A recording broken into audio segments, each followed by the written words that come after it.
Hello everyone and welcome to Module 6.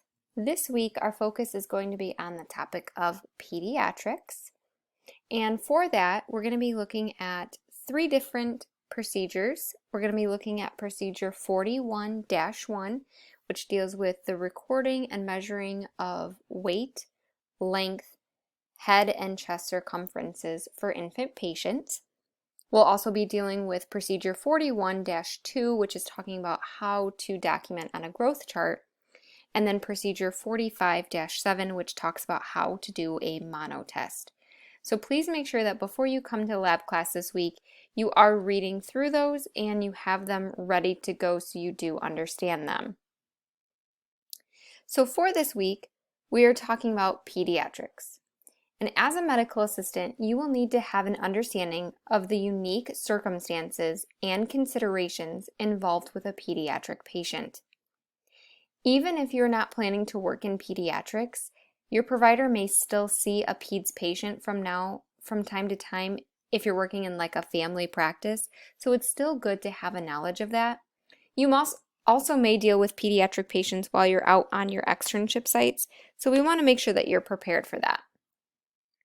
A pediatrician however, is typically the physician that will specialize in the treatment of newborns, infants, children, and adolescents. Pediatricians can see patients up until the age of 20, but at that time they do recommend that the patient find their own primary care physician who can deal with more adult problems. Now, when we begin discussing the pediatric patient, it's important to learn how to communicate with them, because just like any other patient, communication is essential to the competent patient care. But with pediatric patients, we do know that this can be a challenge, partly because some of them really cannot communicate back with us. So there are a few key things to keep in mind when you're communicating with a pediatric patient. First, you want to smile. All people, especially infants and children, are receptive to a warm and friendly smile.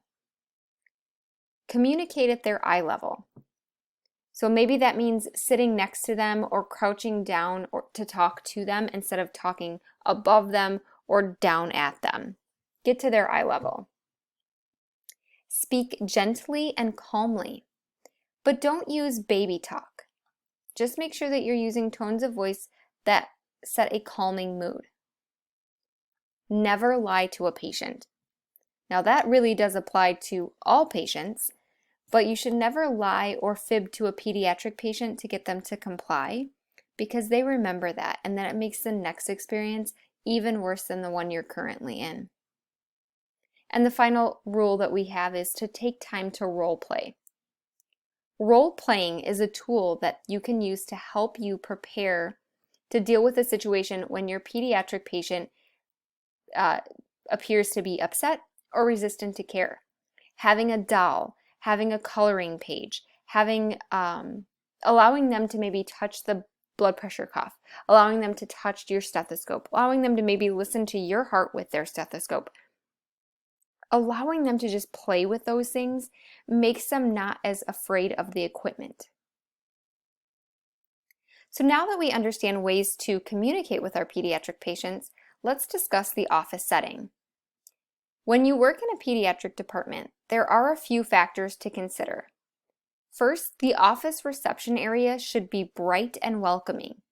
This will help make the pediatric patient more interested in coming to the doctor, but also make them feel safe. The office should also have either cartoon characters or an animal theme in the waiting area, along with toys, books, or coloring pages to entertain the child as they wait. Some offices even have a TV playing with a kids program. Now, the other big factor in pediatric offices is obviously going to be patient care. Once a child enters your office, their safety should be your primary concern. Children should never be left alone on exam tables, scales, toilets, or other places that could be possibly dangerous for them. So let's actually start to discuss our pediatric patient. Growth and development refer to the changes in the child that occur as they grow and mature. Development refers to the motor, mental, and social progress of the child. But it's important to know that children mature at different rates and different stages, but everything that they pass through is consistent as age ranges for specific stage development. If there is a problem, the earlier it is detected, the better the outcome is for the child. One way that we do this is immediately after birth, a newborn is assessed using an APGAR scoring system. This method of evaluation, it looks at a newborn's condition at 1 minute and 5 minutes after birth. The higher the APGAR score, the healthier the newborn. 9 is the highest score that a newborn can receive, but anything less than a 7 and the newborn needs to be reevaluated every 5 minutes for 20 minutes, and the provider may intubate if the score is 2 or if 2 or more of the scores are less than 7. Now, the other thing that we look at in a pediatric office is the type of visits that we have. And pediatric visits are actually broken down into 2 types. They're either considered a well child visit or a sick child visit. Both sections will contain similar parts, but depending on what the child is there for, it may change what we're doing. So for example, the well child visits, during this type of visit, the growth and development are measured, immunizations are given, and health information is provided.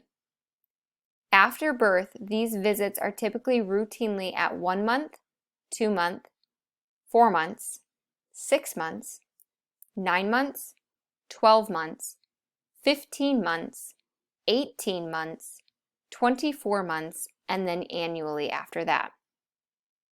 We look at their growth. So on average, at birth, an infant weighs about 7 pounds. By 6 months, that weight should have doubled. If this does not happen, we look at what we call failure to thrive. This means that the infant is unable to gain weight in a sufficient amount according to the standards of a baby growth chart. We also take measurements. So just like any other patient, we need to take vital signs. Temperature for any patient under the age of 5 should be taken either tympanic, temporal, or auxiliary. Pulse in children 2 and younger should be done by the apical pulse. And typically infants have a pulse of 100 to 160 beats per minute, and as they grow, that will slow down. Respirations are easy to count because they're more visible in the rise and fall of their chest. Younger children do actually have a higher respiration rate, like infants, for example. They have one of 30 to 60 breaths per minute.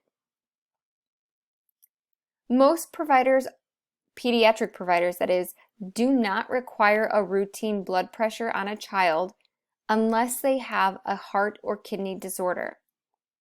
But once the child actually turns 5, a blood pressure should be taken at that annual visit. Weight and height should be taken at every visit without a diaper on. This is to ensure we have the most accurate weight.